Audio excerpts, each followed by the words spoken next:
important pour les amis qui sont là, la famille qui est là, peut-être d'expliquer, de réexpliquer un petit peu en quelques mots brièvement le baptême, de réaliser que c'est pas un rite religieux, c'est ce que va faire Christ, c'est pas un truc, un machin où il s'est dit tiens pourquoi pas, tiens voilà, c'est pas une espèce de porte-bonheur non plus, ça n'a rien à voir avec ça, mais je crois que c'est important de rappeler que ce qu'il va faire c'est essentiel, très important, parce que la Bible dit que le baptême, c'est un engagement. Et ce que va faire Christ là dans quelques instants, c'est prendre un engagement. Alors je sais bien qu'aujourd'hui, le mot engagement, dans notre société, il n'a plus trop de valeur. On s'engage et puis 3 jours après, on a oublié l'engagement. Mais pour Dieu, un engagement, c'est important. Et Dieu est témoin de nous sommes témoins de ce moment, mais Dieu est témoin de ce moment. Et il est témoin de l'engagement de Christ. La Bible dit que le baptême, c'est l'engagement d'une bonne conscience envers Dieu.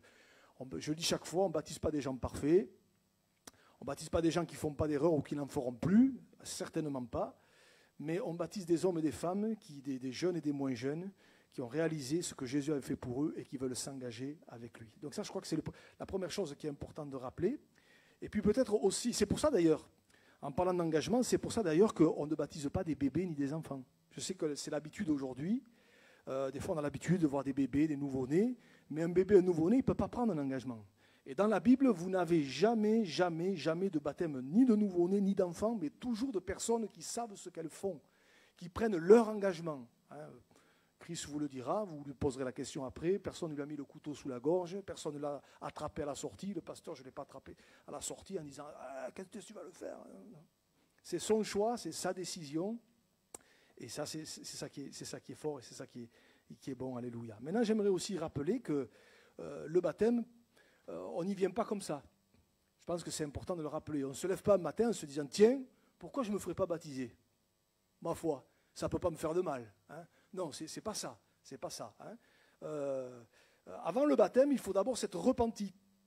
C'est-à-dire avoir reconnu et confessé à Dieu notre état de pécheur et lui demander pardon en changeant d'orientation et en vivant non plus selon notre propre volonté, mais celle de Dieu. Et ça, c'est important.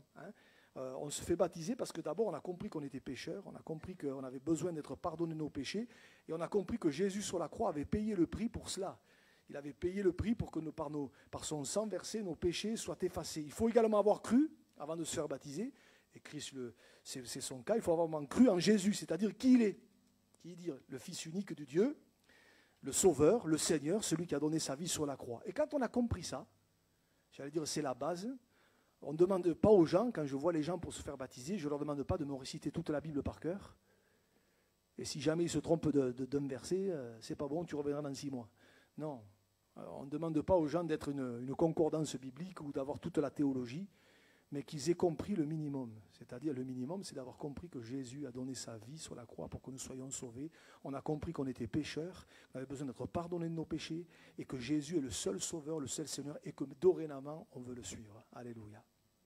Et puis je termine par là, avant d'écouter le témoignage de Christ, en rappelant pourquoi baptême par immersion. C'est vrai qu'on pourrait se dire, oulala, c'est compliqué votre truc là, tout ça. Mais parce que dans la Bible, il n'est jamais question de baptême avec quelques gouttes d'eau sur la tête. Et c'est logique puisque le mot baptême veut dire plonger, immerger. Voilà, le Nouveau Testament a été écrit en grec.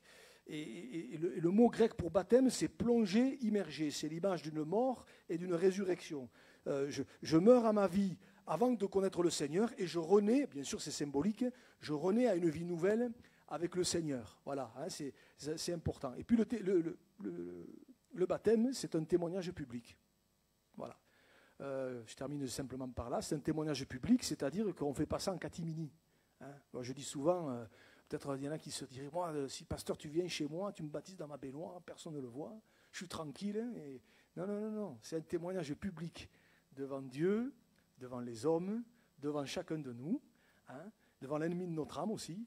Et on prend la décision, on sait qu'il y aura des hauts et des bas, on sait que ça ne sera pas toujours facile, on ne s'engage pas avec le Seigneur pour plus avoir de problèmes. Parce que ça, c'est plus de la foi, c'est de la superstition. Non, on s'engage avec le Seigneur parce qu'on a décidé de le suivre et on a décidé de marcher avec lui. Donc voilà, en quelques mots, rapidement résumé le pourquoi de ce moment, le pourquoi de baptême. Alors Chris, allez, c'est à toi. Ouais, il vaut mieux que tu enlèves les pompes déjà parce que... Voilà. Il y a du monde, hein. T'as vu? Il y a du monde, il y a du monde, il y a du monde. Alors, ceux qui veulent prendre des photos, tout ça, vous pouvez. Si vous voulez même vous lever, prendre une photo. Personne ne vous dira rien. Hein. Voilà, vous pouvez. Il me dit, il y a du monde. Ben ouais. Ouais, il y a du monde, ouais. Allez. Oui. Bah, déjà, bonjour à tous. Merci à tous d'être venus. J'avoue, je stresse de fou là maintenant, ça y est. Waouh, il y a du monde, hein. On m'entend pas? Ok, c'est bon là ou pas? Ok, bon, il y a du monde de fou, mais c'est pas grave, on va faire avec, c'est tant mieux même, j'ai envie de dire. Donc, bah, déjà, merci à tous d'être venus. J'avoue, c'est dur. Bon, ok, allez. Merci à tous d'être venus. Du coup, aujourd'hui, je vais parler de comment j'ai rencontré Jésus, de pourquoi je le suis. Donc, on va dire que j'ai jamais été vraiment mis dans la religion chrétienne, dans n'importe quelle religion, j'ai jamais grandi comme ça. Mais quand on me posait la question, bah, je suis chrétien. Bon, un peu comme ça, je suis chrétien. Et au bout d'un moment, à partir de la seconde, j'ai rencontré beaucoup de pratiquants, pas forcément chrétiens, musulmans ou autres. Et je me suis dit, mais pourquoi je ne pratique pas? Moi, il me manque quelque chose quand même. Pourquoi je ne pratique pas? Donc, je me suis renseigné sur la Bible, tout ça, le Coran un petit peu. Et forcément, je suis resté clairement dans le christianisme. Il n'y a pas plus beau, il n'y a pas mieux. Je suis sauvé, je suis tout. Je vais être baptisé, là, gloire à Dieu. Il y a 2 ans, je ne pensais même pas une seule seconde ça. Grâce à Christelle aussi, quand j'étais à son auto-école, elle m'a ramené. Maman qui me disait, ouais, va à l'église, va à la réunion des jeunes, nanani, nanana. Non, j'ai pas envie, je préfère rester dans mon coin. Christelle, elle m'a dit, t'as pas le choix, tu viens demain. Je dis, ah ok. J'ai dit, ah ok. Donc, je suis venu, depuis, je quitte plus. Je fais un rythme régulier, j'avoue. Et j'en suis très très fier. Ma vie avec Dieu, forcément, elle est incroyable. C'est pas tout beau tout rose, comme c'est obligé. Mais on va dire que le Seigneur est toujours avec moi. Donc j'ai pas de risque, j'ai pas de crainte à avoir, j'ai rien à avoir. Là, je vais me faire baptiser, c'est vraiment... Non, c'est vraiment une grâce. Franchement, je suis très très content. Il y a toute ma famille là, il y a tous mes proches, il y a tout. Voilà, franchement, merci à tous d'être venus. Je vous aime tous, vraiment, vous êtes incroyables. Je suis trop content d'être là. Je suis trop content. Il y a mon père qui est venu, les gars. Il y a mon père qui est venu. Je le vois pas, je le vois jamais. Il est venu. C'est incroyable. Non, la vérité, gloire à Dieu. Donc franchement, je suis trop content. La vérité, je suis trop content là. Donc merci à tous d'être venus et ouais, voilà, c'est bon. Hein. Je pense qu'on peut finir. Gloire à Dieu, merci Seigneur. Ouais, tu peux me rebaisser un petit peu, ouais. Voilà. Merci Seigneur. Voilà, ben, ça va. C'est bon, c'est cool. Gloire à Dieu. Voilà, peut-être avant de procéder au baptême de Christ, on va prier pour toi. Que Dieu te bénisse. Hein. On l'a déjà fait, mais c'est une grâce. Seigneur, merci pour ce que tu as fait pour Christ. Merci parce que tu as pris soin de lui. C'est toi qui l'as conduit, c'est toi qui l'as dirigé. Seigneur, je te prie vraiment de le conduire maintenant. Merci pour son engagement. Je te prie vraiment pour lui, pour la suite de sa vie, son avenir, que tu conduises toutes choses, Seigneur. Alléluia. Je te prie pour sa maman, je te prie pour son papa, sa famille, ses amis. Tu les bénis aussi, je te les remets, je te demande ta grâce sur eux. Et je te dis merci pour ce que tu as fait dans le cœur de Christ. Tu le bénis et tu le visites, Seigneur. Tu prends soin de lui. Je te le recommande encore et je le remets à ta grâce entre tes mains. Au nom de Jésus. Amen. Amen. Amen. Donc si vous voulez savoir qui c'est Christelle, c'est elle là-bas. Je la dénonce devant tout le monde. Voilà. Gloire à Dieu, gloire à Dieu. Allez, on y va. Ceux qui veulent prendre des photos, ne te casse pas la binette. Hein. Vous pouvez vous lever, il n'y a pas de souci. Hein. Voilà. Ça va? Pas trop chaud, pas trop froid? Nickel. Nickel, il a dit.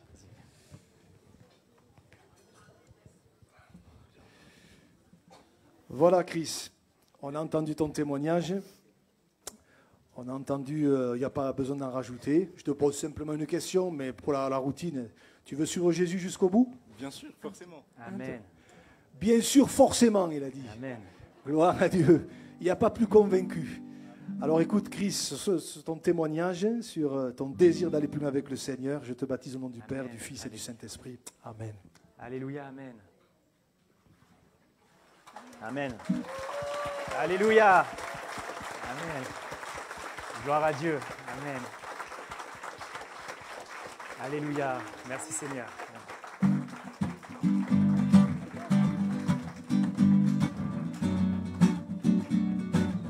On va chanter ce chœur ensemble, allez.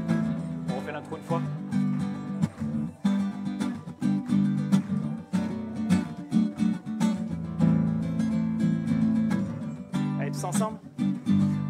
ciel, au ciel, au ciel, j'irai. Au ciel, au ciel, au ciel, j'irai. Jésus a dit, je suis la résurrection et la vie. Ma vie c'est Jésus, ma joie c'est Jésus, ma paix c'est Jésus. Jésus, ma vie c'est Jésus, ma joie c'est Jésus, ma paix c'est Jésus. Jésus. On reprend ceux qui veulent se lever, vous pouvez. Au ciel, au ciel, au ciel, j'irai. Au ciel, au ciel, au ciel, j'irai. Jésus a dit, je suis la résurrection et la vie. Ma vie c'est Jésus, ma joie c'est Jésus, ma paix c'est Jésus. Jésus, ma vie c'est Jésus, ma joie c'est Jésus, ma paix c'est Jésus. Jésus.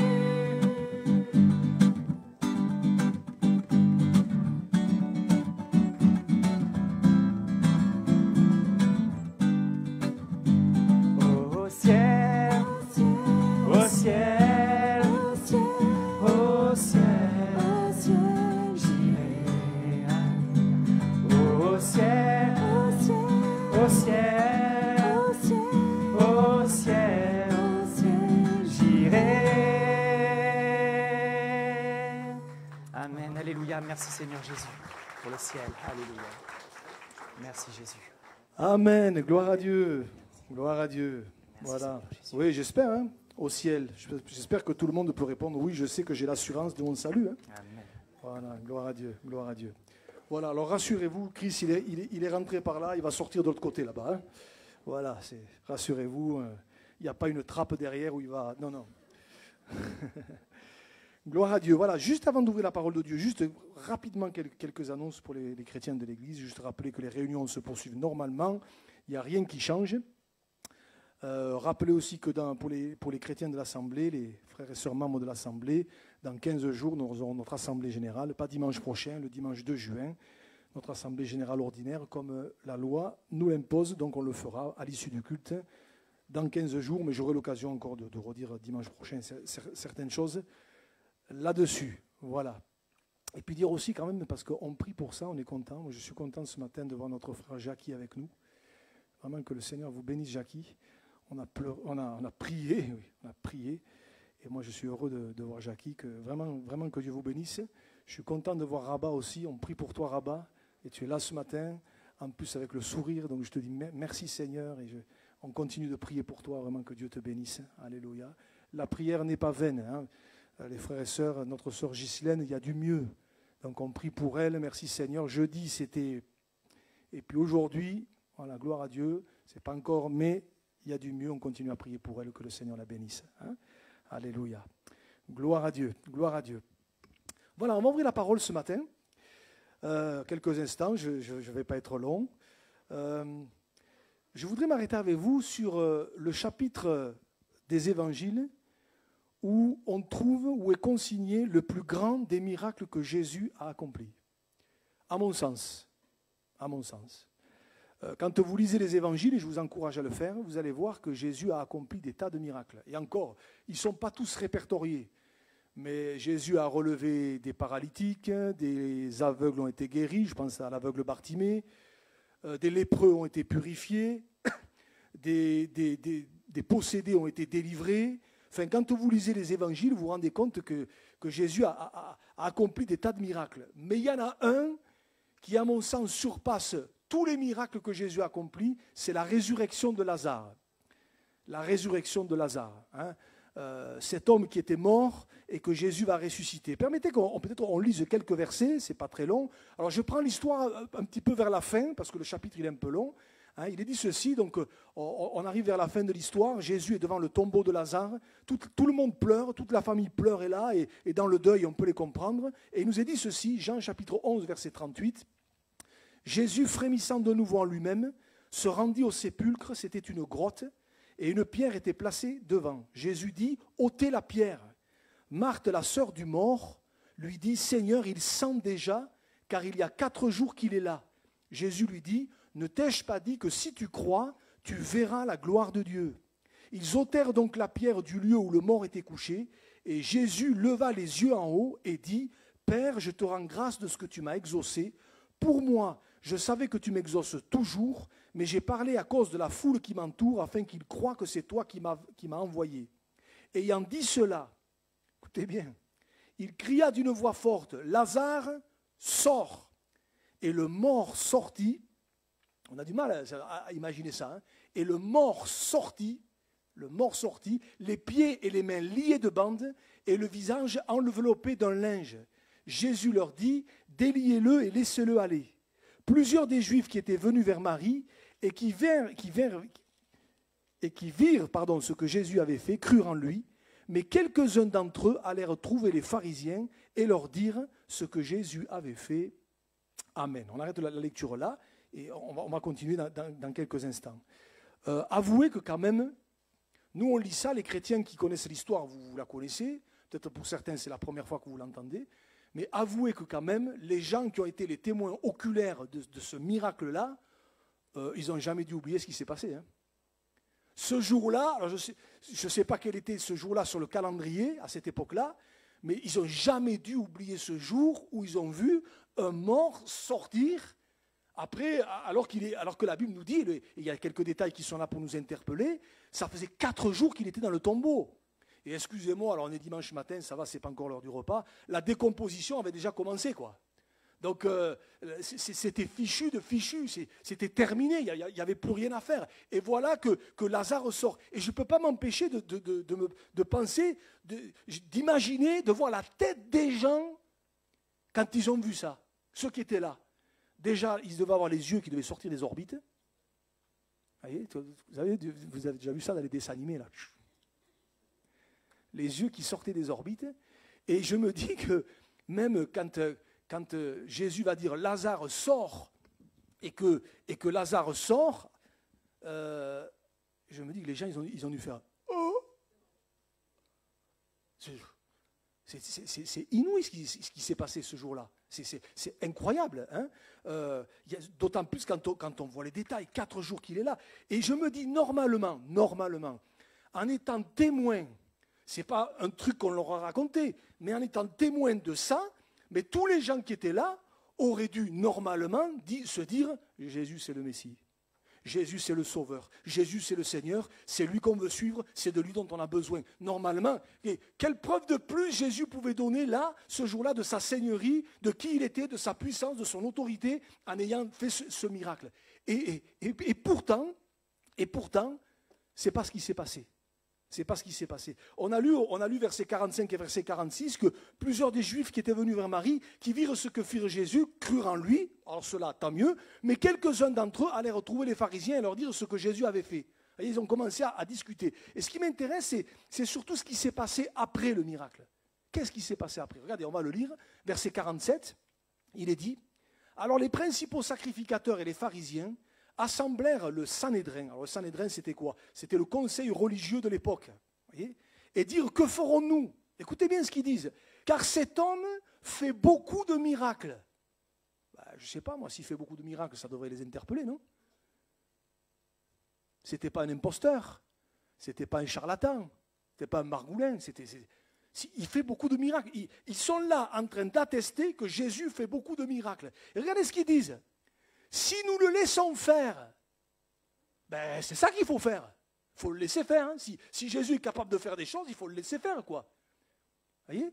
Mais eux, ils disent, si nous le laissons faire, tous croiront en lui, et les Romains viendront détruire notre ville et notre nation. L'un d'eux, Caïphe, qui était souverain sacrificateur cette année-là, c'est-à-dire un des dignitaires religieux les plus élevés de l'époque, leur dit, vous n'entendez rien, Vous ne réfléchissez pas qu'il est de votre intérêt qu'un seul homme meure pour le peuple et que la nation entière ne périsse pas. Et on va un petit peu plus bas, verset 53, c'est ce verset qui m'intéresse. Dès ce jour, ils résolurent de le faire mourir. Déjà, j'aimerais dire une chose là. Voyez comme quoi, peut-être ça va parler à quelqu'un ce matin. Quand les gens vous disent « moi je crois que ce que je vois », eh bien je dis « mon œil ». Moi je crois que ce que je vois. Combien de fois on m'a dit « pasteur, vous êtes bien gentil, vous êtes sympa, votre église là, machin, truc, bon, ça va quoi. Mais bon, vous savez, moi je suis comme saint Thomas, je crois que ce que je vois ». Eh bien vous avez la preuve dans ce texte que ce n'est pas forcément vrai. Parce qu'ils ont vu ces gens-là le plus grand des miracles. Et c'est le jour où Jésus a fait le plus grand des miracles qu'ils ont décidé de le faire mourir. Dire, oulala, celui-là, on n'en veut pas. Hein. Celui-là, il nous contrarie. Celui-là, dans nos idées, dans nos conceptions, il nous dérange. Alors on n'en veut pas. Pourtant, ils ont vu. Et j'aimerais peut-être dire ce matin que les choses de Dieu, la foi, ce n'est pas une histoire de voir. C'est une histoire de choix. Je choisis de croire ou je choisis de ne pas croire. Vous avez des gens, même mis devant un miracle, ils décideront que ça ne les intéresse pas, qu'ils n'en veulent pas. Ils trouveront toujours à redire en disant oui, mais c'est peut-être pas ça. Vous trouveront tout un tas d'explications. Pourquoi ? Parce que ce n'est pas le fait de voir qui est important. C'est le fait de croire. Je fais un choix. Je choisis de croire ou je choisis de ne pas croire. C'est ça les choses de Dieu. Christ, tout à l'heure, a fait le choix de croire que Jésus était le Sauveur, le Seigneur, et qu'il voulait le suivre. C'est un choix qu'il fait. Et la foi, c'est ça. Je fais le choix. C'est pas simplement de voir. Parce que parfois, on peut voir, mais si notre cœur n'est pas touché, il n'y a rien qui se passe. Il n'y a rien qui bouge. Il n'y a rien qui change. Il faut que notre cœur soit touché. D'ailleurs, en parlant de ce que les gens appellent Saint Thomas. Moi, je suis comme Saint Thomas, je crois que ce que je vois. Souvent, les gens, ils oublient, et ils oublient pourquoi ? Par ignorance. Ils oublient ce que Jésus a dit à Thomas. Regardez, Jean chapitre 20, verset 29. Suite au fait que Thomas va dire, moi, si je ne vois pas, si je ne mets pas mon doigt dans ses marques, si je ne vois pas ses mains percées, si je ne mets pas mon doigt dans son côté, je ne croirai pas. Alors Jésus va lui dire, Thomas, viens, regarde. Mais quand même, Jésus va lui dire, parce que tu m'as vu, tu as cru. Mais Jésus va rajouter, heureux ceux qui n'ont pas vu et qui ont cru. Parce que c'est ça la foi. Heureux ceux qui n'ont pas vu et qui ont cru. Donc première chose, la foi c'est un choix. Je décide de croire de tout mon cœur que Jésus est le Sauveur, qu'il est le Seigneur, qu'il est celui que je veux suivre, qu'il a payé le prix pour moi, qu'il a versé son sang pour moi. C'est ce que Christ a fait tout à l'heure. Et c'est ce que, quelque part, je prie pour que d'autres puissent le faire. Mais je voudrais surtout m'arrêter sur ça. Rassurez-vous, je ne serai pas long. Tu peux me remettre le verset 53 ? C'est un petit verset qui peut paraître complètement banal, mais qui est très important.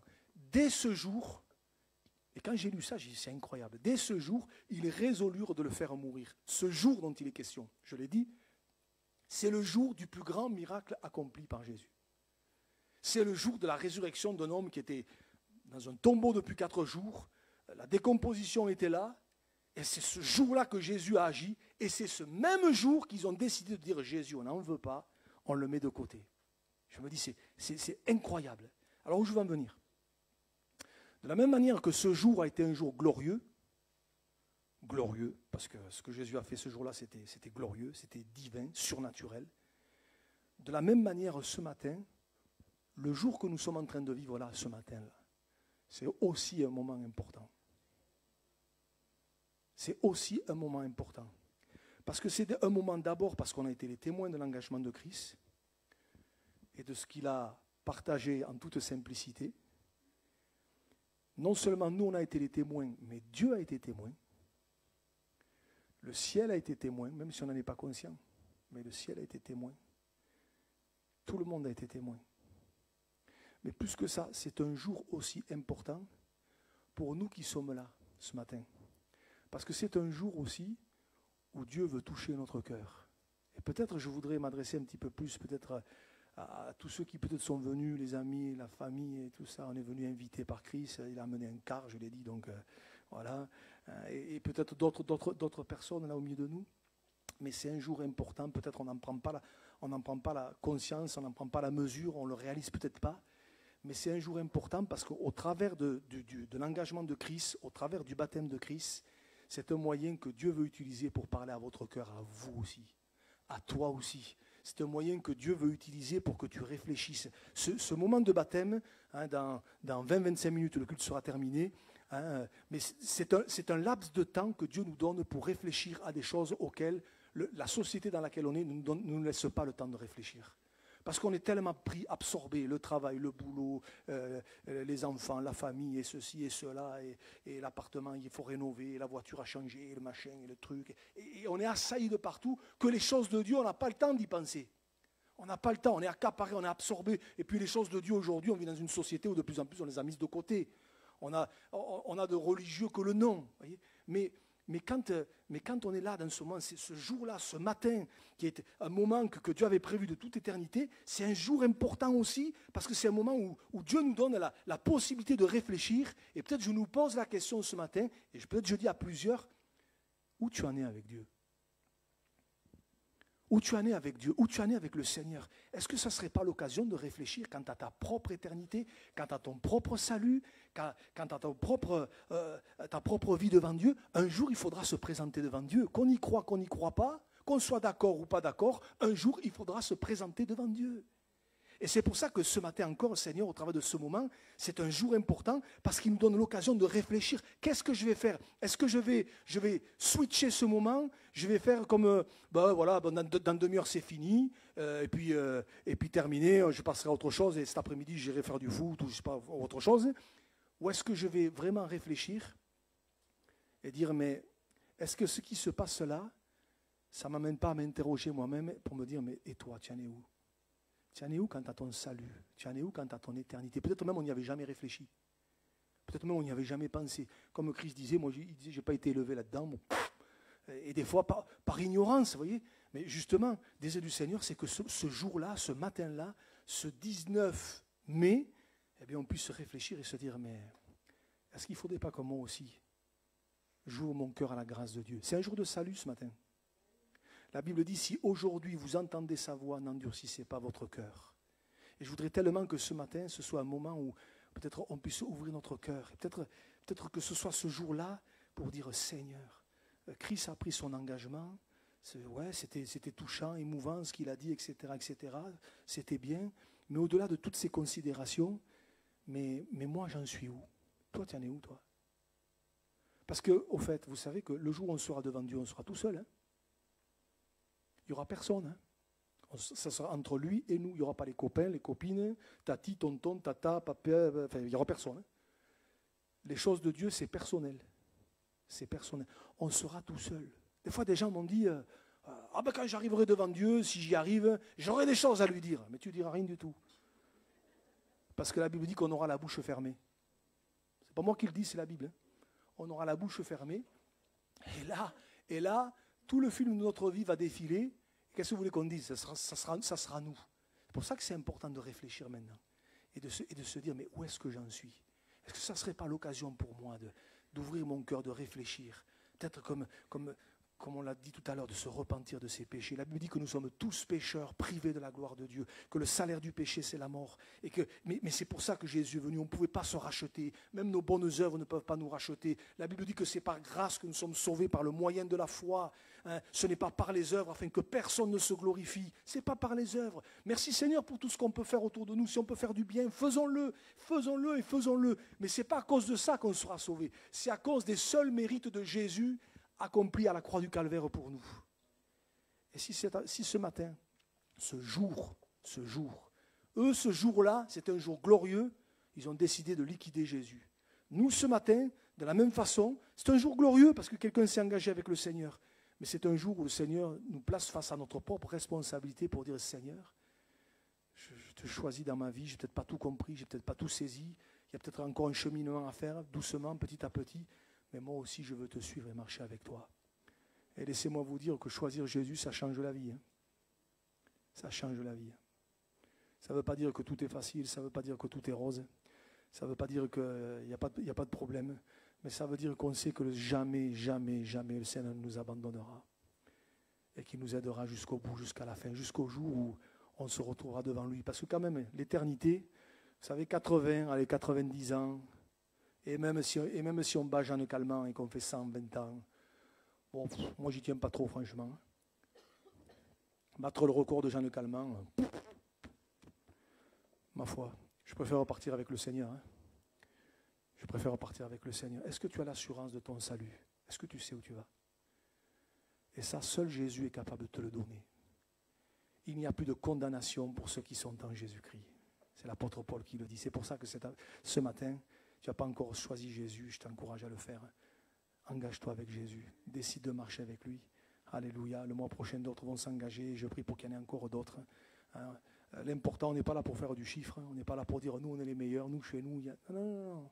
L'important, c'est que ton nom soit inscrit dans le livre de vie. Alléluia. Vous savez que Dieu tient un registre dans le ciel. Ce n'est pas moi qui le dis, c'est la Bible qui le dit. Ce registre, il s'appelle le livre de la vie. Et il y a un verset dans le livre de l'Apocalypse qui dit « Quiconque ne fut pas trouvé écrit dans le livre de vie fut jeté dans l'étang de feu. » Alors je ne veux faire peur à personne ce matin, mais il faut dire la vérité. Il y a des tas de registres sur lesquels on est inscrit, des fois on ne le sait même pas. Bon, vous savez tous qu'on est inscrit aux impôts. Hein. Ouais, je ne vais pas vous couper l'appétit tout à l'heure, le moment fraternel. On est tous inscrits aux impôts, hein. Ils ne nous loupent pas. Hein. On est tous inscrits partout, à la préfecture, à la mairie, on est fichés partout. Mais l'endroit le plus important où il faut que notre nom figure, c'est dans le livre de vie. Et ça, on n'a aucun accès là-dessus. Il n'y a que Dieu qui a accès à ce livre de vie. Et notre nom est inscrit dans le livre de vie quand on décide de reconnaître Jésus comme Sauveur et Seigneur à cause de l'œuvre qu'il a accomplie à la croix, et que comme Christ a fait, on décide de dire « Moi, je n'ai peut-être pas tout compris, je ne suis pas encore parfait, mais je veux marcher avec Jésus de tout mon cœur. » Et qu'on se repente de ses péchés. Que ce matin, tu puisses ressortir avec l'assurance que ton nom est inscrit dans le livre de vie. C'est important. C'est important. Et je voudrais vous encourager, les amis, ce matin, ce jour-là, c'est un moment important que Dieu vous donne pour réfléchir. Et puis, je voudrais aussi quand même dire quelque chose pour nous, les croyants, parce que ça me semble quand même important. Dites-moi, les frères et sœurs de l'Église, là, ce jour d'engagement, ça nous rappelle aussi notre propre engagement. Vous en rappelez ? Ceux qui se sont fait baptiser il y a quelques années, il y en a, c'était un peu comme moi, c'était comme les dinosaures au siècle dernier. Là. C'était avant les années 2000, hein, à la préhistoire, quoi. Voyez. En général, quand on se fait baptiser, Christ, tu le verras, en général, on n'oublie jamais le jour de son baptême. Moi, je n'ai jamais oublié le jour de mon baptême, jamais. Jamais. Le 4 mai 1986. Voilà. C'est ce jour-là. Alors bon, pour moi, ça a été comme ça. Hein. Mais c'est ce jour-là, alors que j'étais dans le baptistère, dans l'eau du baptistère, et je ne peux pas vous expliquer, mais que le Saint-Esprit m'a saisi et que je savais qu'un jour je deviendrais serviteur de Dieu. Dans le baptistère. Je n'ai jamais oublié ce moment-là. Et je savais en sortant de l'eau, je n'avais pas du tout prévu ça, ce n'était pas du tout mon plan, ce n'était pas du tout mon programme. Mais j'ai compris que Dieu m'appelait à servir Dieu ce jour-là et que j'annoncerai ce que je suis en train de vous annoncer, la parole de Dieu. Donc le baptême, c'est un jour important, mais depuis toutes ces années, depuis X années, allez juste là pour voir, là, comme ça, là. Quels sont ceux, ça fait plus de 20 ans, là, levez la main un peu.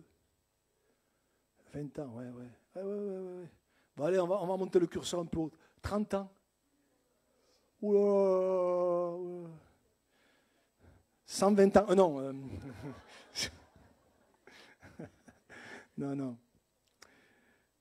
Mais depuis toutes ces années-là, est-ce que notre engagement tient toujours? Est-ce que notre engagement il est toujours aussi fervent, aussi bouillonnant?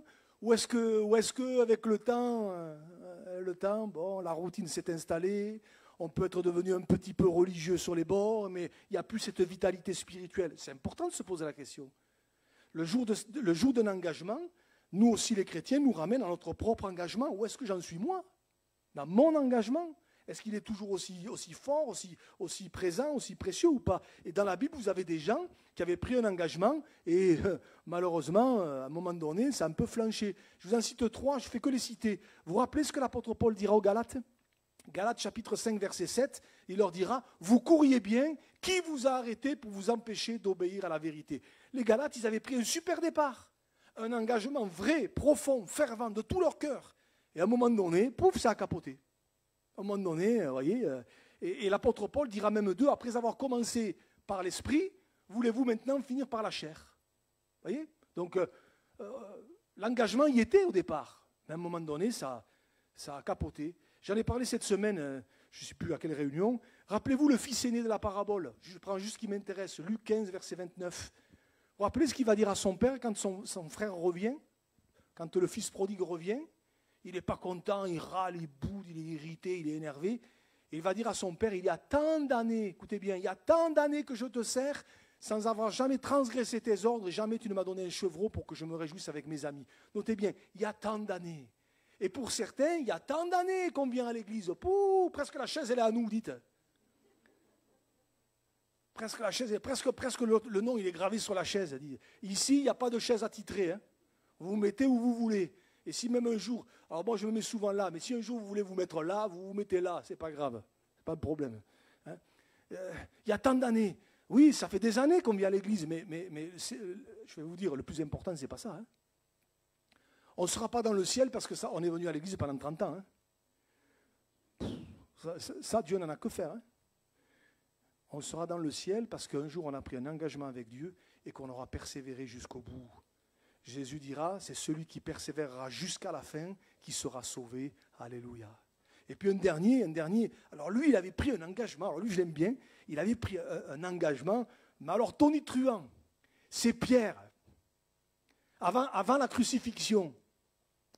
Jésus qui annonce à ses disciples, vous allez tous m'abandonner. Vous allez tous m'abandonner. Et regardez ce que Pierre va dire. Luc chapitre 22, verset 33. Seigneur, lui dit Pierre, les autres, oui, hein. Les autres, ouais. Mais moi, je suis prêt à aller avec toi et en prison et à la mort. Et je suis convaincu que quand il dit ça, il est honnête, il est sincère et il est vrai. Je suis convaincu qu'il le pense. C'est pas, il n'avait pas des racines marseillaises. Hein. Non. Ah, je savais que ça.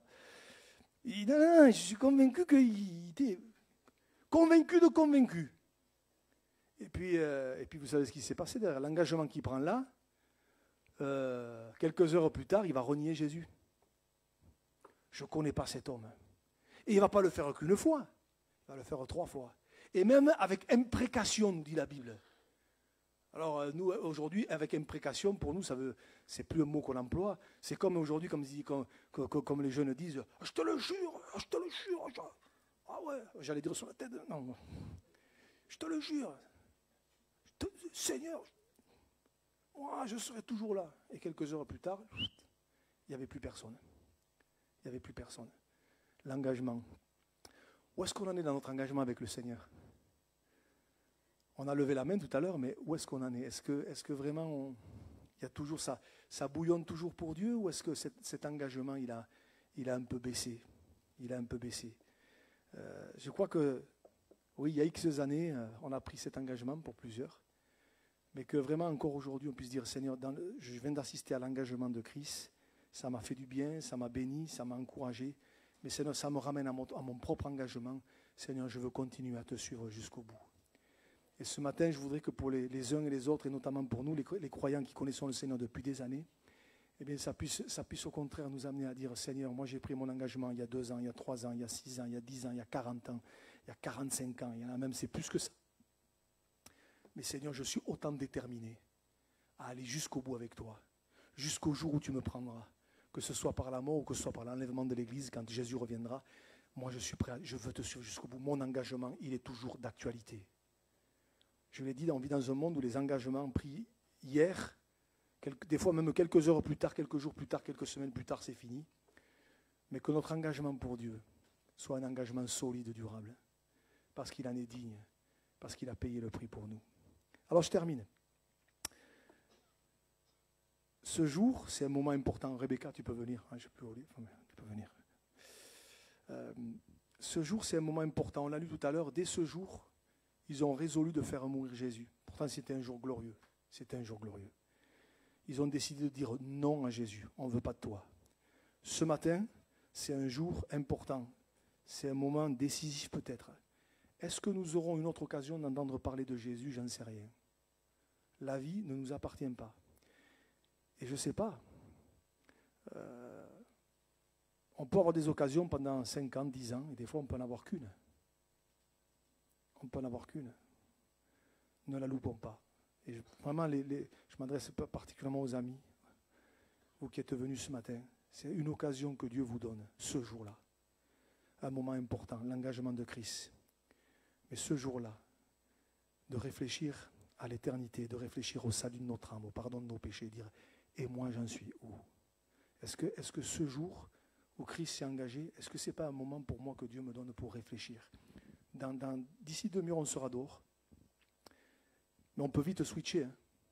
Et vous savez, la vie va vite reprendre le dessus. Hein. Les activités vont vite reprendre le dessus, les amis vont vite reprendre le dessus, il y aura les soirées, il y aura ci, il y aura là, et on n'y pensera plus. Sauf que quand on arrivera devant Dieu, on ne pourra pas dire qu'on ne savait pas.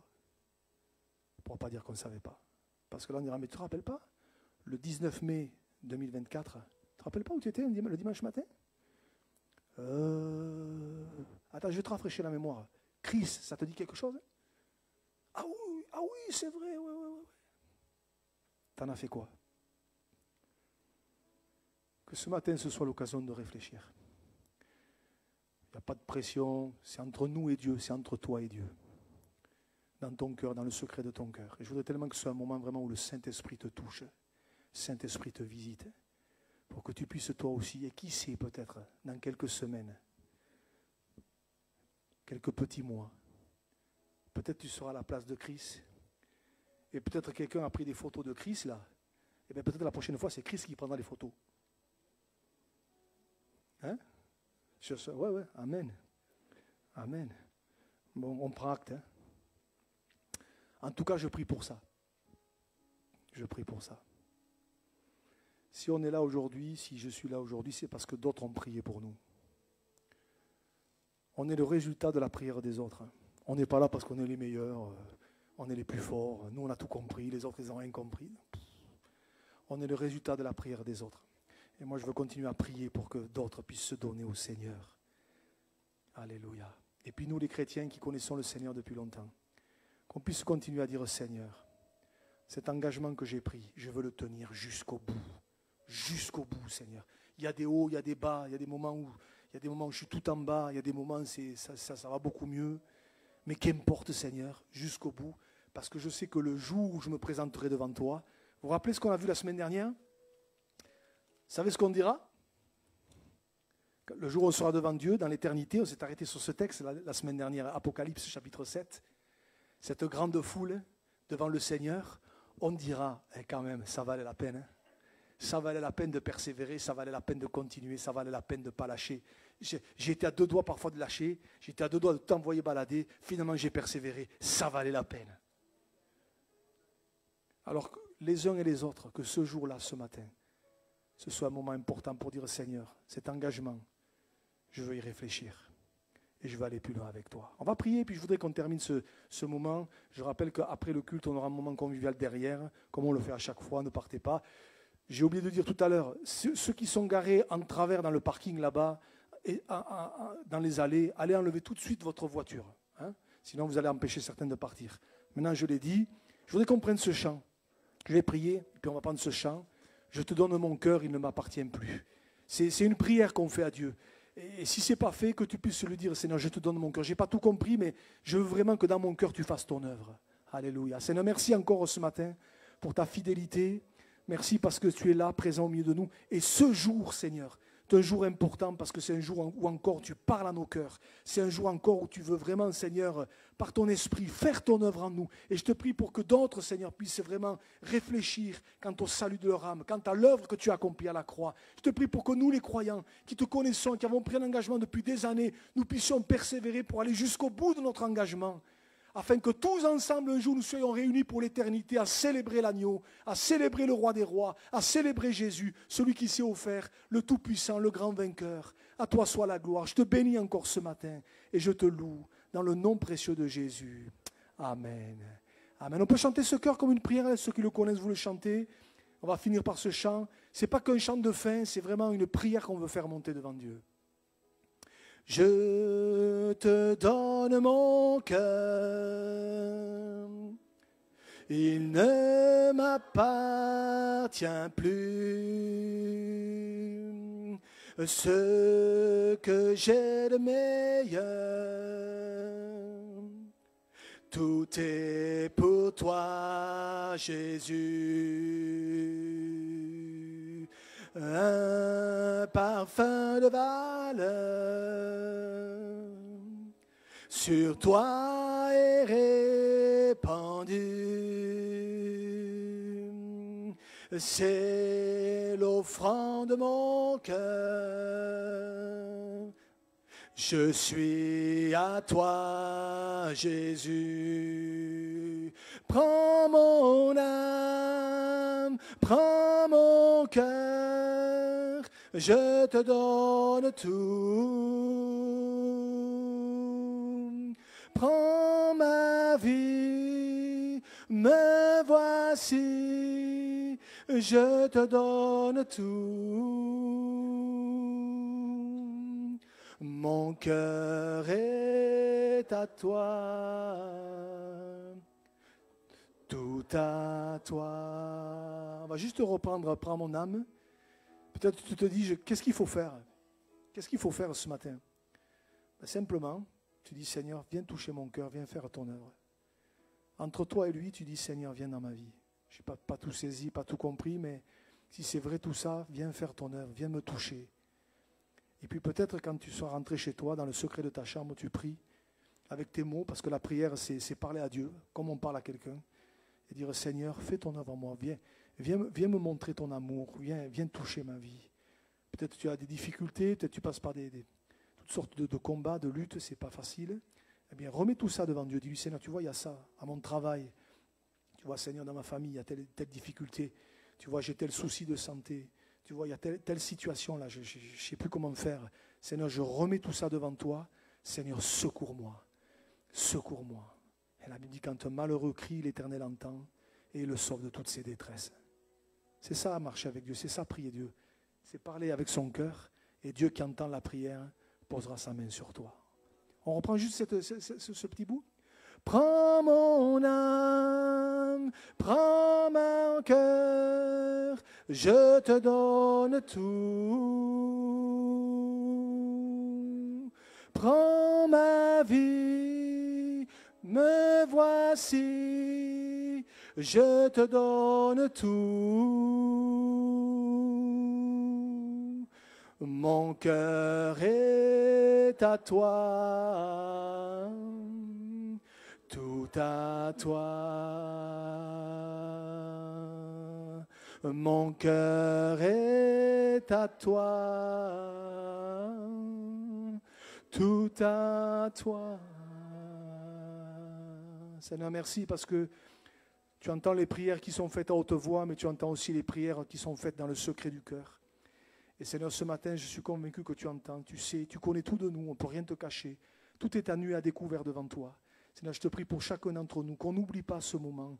Et je te prie que par ton esprit, tu puisses le marquer pour qu'on puisse y réfléchir. Je te confie encore chacune de nos vies. Je te confie encore Christ ce matin, sa famille et ses amis, tu les bénis. Seigneur, merci parce que Seigneur, tu nous aimes d'un amour tellement grand. Alors encore ce matin, je veux te dire à toi soit la gloire. Au nom de Jésus. Amen. Amen. Que Dieu vous bénisse et on vous est attendu derrière là-bas. Voilà.